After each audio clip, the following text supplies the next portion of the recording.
ரைட்டுப்பா. Hello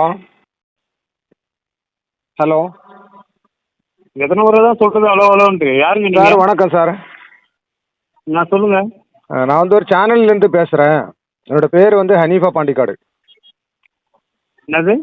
Hanifa பாண்டிக்காடு. என்னோட சேனலோட பேர் ஹனீஃபா பாண்டிக்காடு தான். சரிங்களா? அனிதா? செந்தில்குமார் சார் தானே? இல்லை இல்லை, நான் சசிகிட்ட பேசுகிறேன். ஆ? நீங்கள் யாரும் பேசுகிறீங்க? எங்க? சசிகிட்ட பேசுகிறீங்க. நீங்கள் யார்? சசியா? ம்.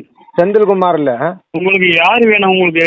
எனக்கு வந்து நான் கூப்பிட்டது செந்தில்குமார் சார் தான். இதே நம்பரு தான். ஆ, சொல்லுங்கள். சரி. நீங்கள் வந்து கேரளாவிலிருந்து ஒரு அஸ்கர் அலின்னுகிட்ட ஒரு வேறு ஆள்கிட்ட இருந்து 30,000 ரூபா வந்து ஜிபே பண்ணிவிட்டு நீங்கள் திருப்பி போடாமல் இருக்குதுதா அப்போது? அவங்களை யார் பண்ண சொன்னது இந்த நம்பருக்கு? சொன்னது தான், இந்த நம்பர் தான் கிடச்சி.